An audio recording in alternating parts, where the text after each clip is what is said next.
Hello दोस्तों, एक new video में फिर से आपका स्वागत है।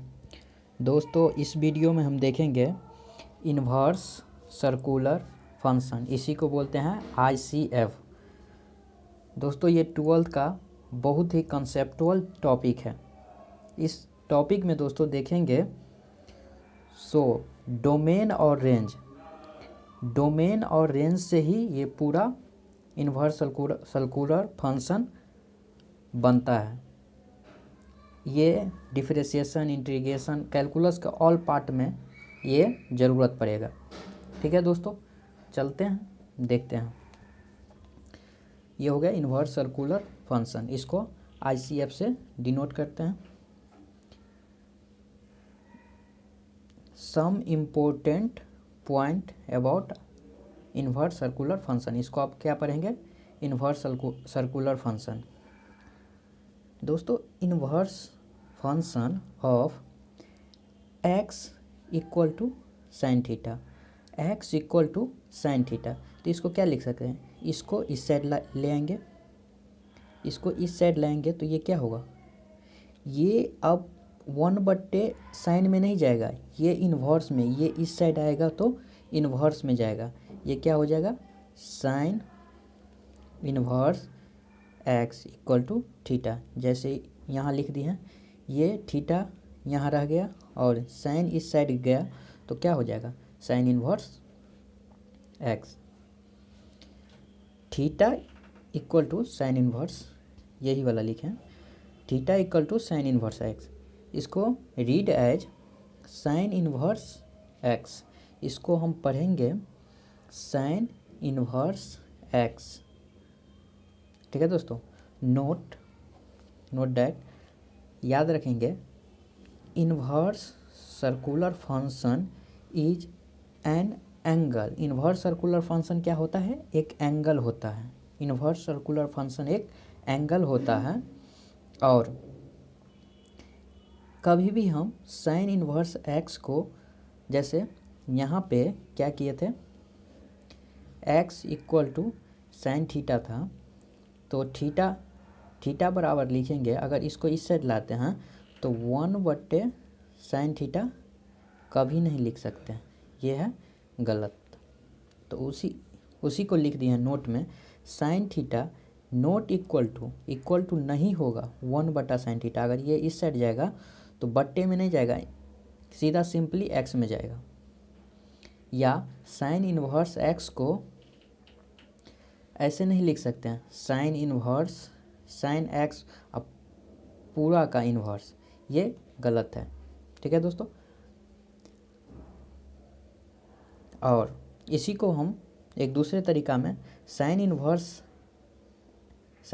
x is also written as arc sign.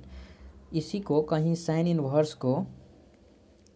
Inverse x को लिख सकता है कोई आदमी आर्क ऑफ साइन x। इसका मतलब सेम हो जाएगा, या ये पढ़ो साइन इन्वर्स x या आर्क ऑफ साइन, दोनों का मतलब सेम है। ठीक है दोस्तों, similarly can we written of other ICF inverse circular function. कोई भी सर्कुलर फंक्शन को हम लिख सकते हैं, सेम लिखेंगे, या ये। जैसे एग्जांपल है sign inverse cos inverse x है, तो इसको लिख सकते हैं आर्क ऑफ कॉस x। उसी प्रकार टेन इन्वर्स x है, तो इसको लिख सकते हैं arc of ten x। Arc ten लिख सकते हैं, आर्क कॉस लिख सकते हैं। कोई भी ये फंक्शन है, इन्वर्स फंक्शन है, ठीक, ये क्या है? x है, और इस फंक्शन से ये हो गया x।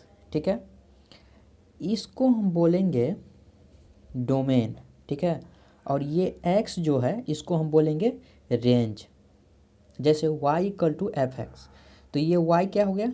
रेंज हो गया, और ये x जो है वो क्या हो गया? डोमेन। जैसे यहाँ देखे थे x हो गया था रेंज, और यहाँ कोई फंक्शन के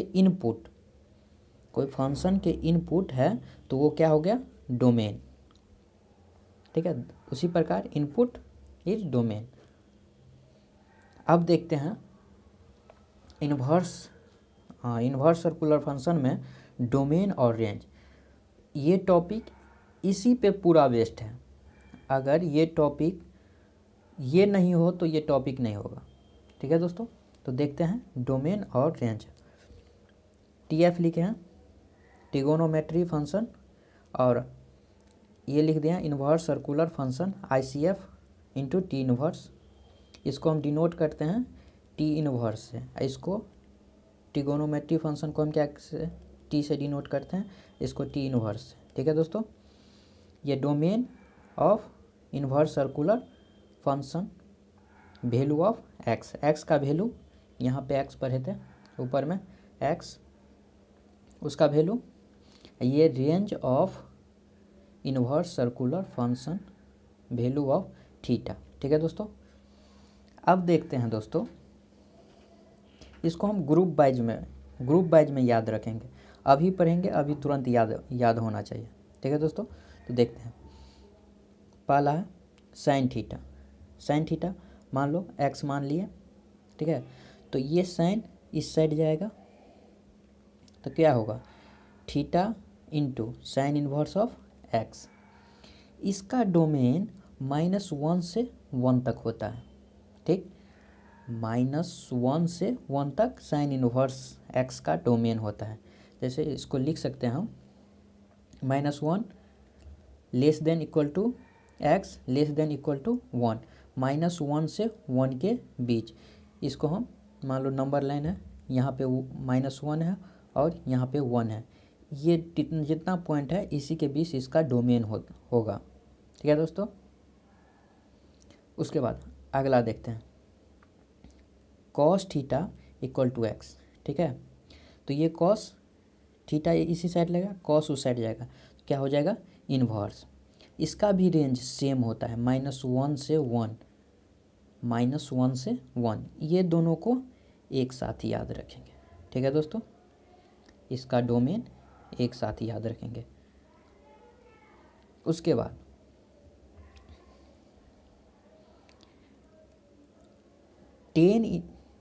हाँ ये दोनों तो हो गया। अब इसका टेन इन्वर्स थीटा, यहाँ इन्वर्स ने tan theta equal to x, तो यहाँ लिख सकते हैं इन्वर्स सर्कुलर फंक्शन में theta equal to tan inverse theta. ठीक है दोस्तों, उसके बाद इसका वैल्यू कितना होगा, ऑल रियल नंबर जितना नंबर लाइन पे होगा ऑल रियल नंबर सिर्फ लेना है। ठीक है दोस्तों, इट इज़ -इन्फिनिटिव से लेके -इन्फिनिटिव से इन्फिनिटिव तक। ठीक है दोस्तों, और -इन्फिनिटी और इन्फिनिटिव पे क्लोज ब्रैकेट नहीं होता है, लेकिन इन्फिनिटिव का कोई अंत नहीं है, इसीलिए इन्फिनिटिव और -इन्फिनिटी पे ओपन ब्रैकेट होता है। ठीक है दोस्तों, तो टेन इन्वर्स एक्स का डोमेन ऑल रियल नंबर होगा, जितना रियल नंबर होगा वो टोटल टेन इन्वर्स का डोमेन होगा। और cot inverse theta equal to x, तो theta equal to cot inverse x, इसका भी सेम होगा ऑल रियल नंबर, तो ये दोनों एक ग्रुप में याद रखेंगे। ठीक है दोस्तों, अब अगला देखते हैं कॉस इन्वर्स एक्स, तो इसको लिख सकते हैं theta into cos inverse x. अब यहाँ पे है sec theta equal to x, तो theta equal to sec x, इस दोनों का रेंज सेम होता है -इन्फिनिटिव टू 1। ठीक है, यहाँ ओपन ब्रैकेट होगा, -इन्फिनिटिव से 1 तक।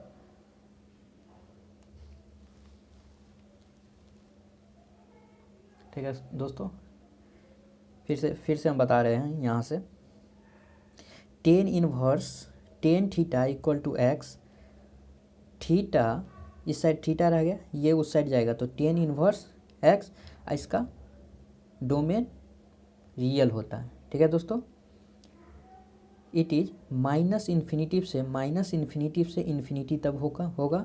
ठीक है दोस्तों, और cot theta equal to x, तो theta equal to cot inverse x, इसका भी सेम होगा ऑल रियल नंबर, तो ये दोनों का डोमेन सेम होगा। Cosec theta equal to x equal to theta equal to cosec inverse x, और सेम प्रकार theta sec theta equal to x, theta equal to second. ये दोनों का रेंज माइनस इन्फिनिटिव से लेके -1 तक, यूनियन 1 से लेके फिर इन्फिनिटिव तक। ठीक है दोस्तों, ये दोनों को हम एक साथ याद रखेंगे। तो डोमेन तो हो गया क्लियर, डोमेन हो गया क्लियर। अब हम रेंज देखते हैं। तो रेंज में क्या करेंगे, साइन इनवर्स एक्स का रेंज देखेंगे। साइन इनवर्स एक्स का रेंज कहाँ से कहाँ, -π/2 से लेके π/2 तक। ठीक है दोस्तों, तो इसको हम क्या लिख सकते हैं, -π/2 से क्लोज ब्रैकेट है तो ग्रेटर देन इक्वल टू लेंगे sine inverse of x greater than equal to π/2 तक। मतलब इसका रेंज -π/2 से π/2 तक होगा। ठीक है दोस्तों, इसके बाद कॉस का क्या होगा, कॉस, हाँ इसमें भी हम क्या करेंगे, दो ग्रुप में याद रखेंगे। साइन का तो हो गया π/2 से π/2 तक, तो साइन इनवर्स का इतना। उसके बाद टेन का भी यही ग्रुप में रखेंगे रेंज को, कितना, π/2 से π/2 तक। इसमें क्या होगा, ये दोनों पॉइंट इंक्लूडेड नहीं है। मतलब यहाँ देख ओपन ब्रैकेट है, तो मतलब ये पॉइंट से थोड़ा सा आगे पीछे करके लेंगे, मतलब एग्जैक्ट इस पॉइंट पे नहीं होगा। ठीक है दोस्तों, तो इसलिए ग्रेटर देन या लेस देन इक्वल टू नहीं लगा है। और इसको और कोसेक इन्वर्स एक्स को इसी रेंज में रखेंगे, इसी ग्रुप में रखेंगे, -π/2 से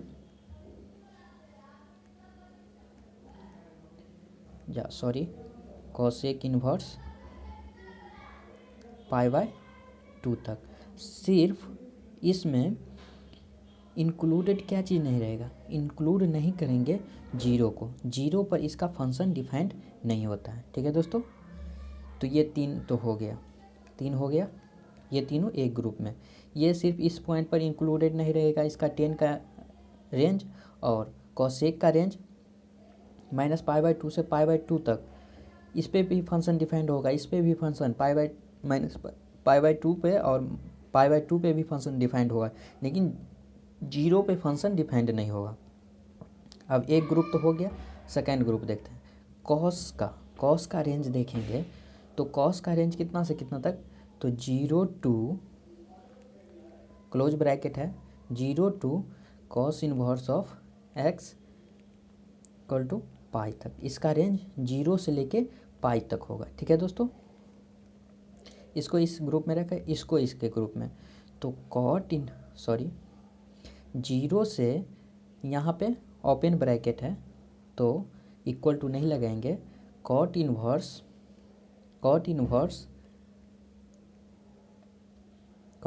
एक्स और कहाँ से 0 से पाई तक। सिर्फ ये दोनों पॉइंट इंक्लूडेड नहीं रहेगा। ठीक है दोस्तों, अब देखते हैं, बच गया एक ये सेक इनवर्स एक्स।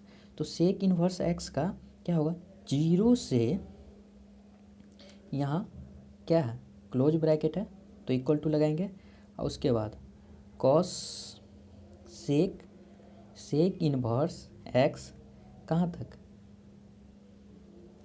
इसको लिखेंगे हम कहाँ तक, पाई तक।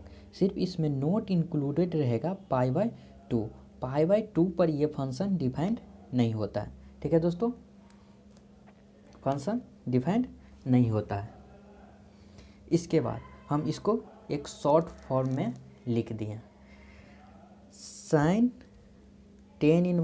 Inverse x cosec inverse x lies in -π/2 to π/2 range का। मतलब इसको लिख दिए हैं, वो साइन का, टेन का और कॉसेक का, ये तीनों एक ही रेंज का है, -π/2 से π/2 का रेंज का। इसमें थोड़ा सा डिफर है तो वो तो हम समझा ही दिए हैं। एक फंक्शन मतलब क्लोज ब्रैकेट में है, एक फंक्शन ओपन ब्रैकेट में है, एक फंक्शन में 0 पे सिर्फ डिफाइंड नहीं होता है।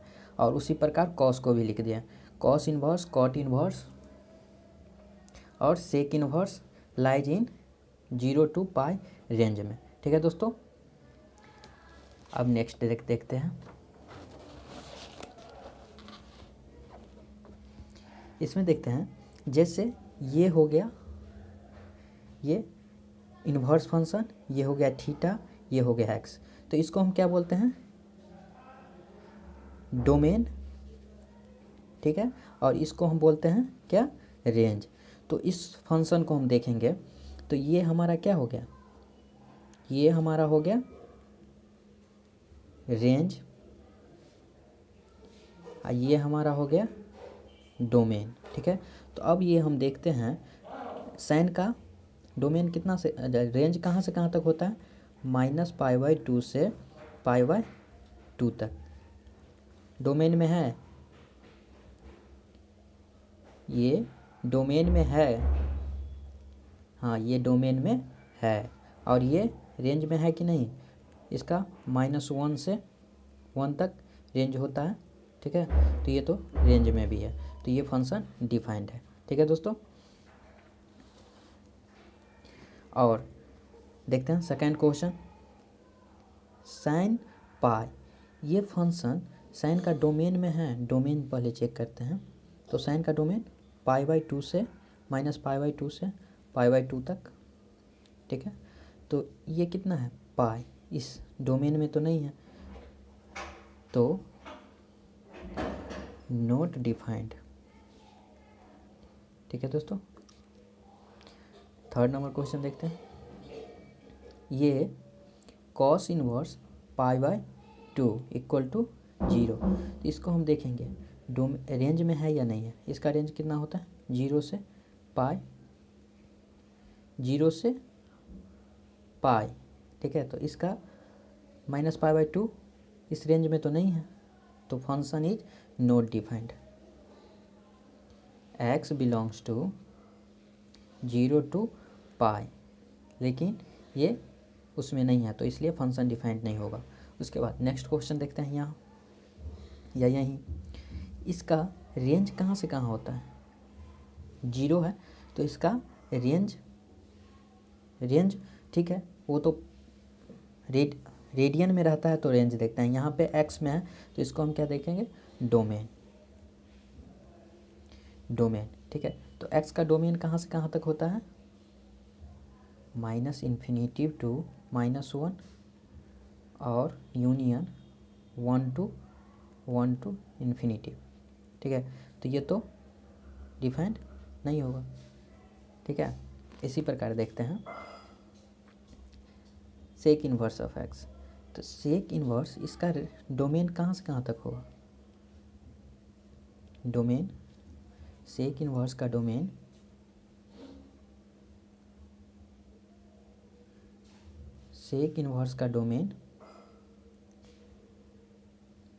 का -∞ to 1 यूनियन 1 to ∞, तो ये फंक्शन डिफाइंड नहीं होगा।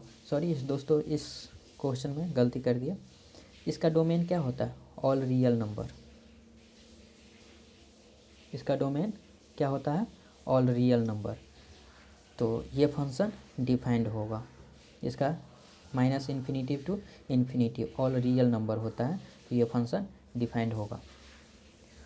ओके दोस्तों, अगर ये कंसेप्ट आपको अच्छा लगे तो वीडियो को लाइक, सब्सक्राइब और शेयर ज़रूर करें, ताकि आपको दोस्तों को भी फ़ायदा मिल सके।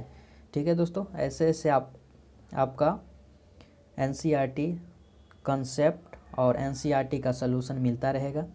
दोस्तों आप कमेंट कर सकते हैं, कोई अदर बुक भी चाहिए तो आप कमेंट कर सकते हैं। ओके दोस्तों, थैंक यू।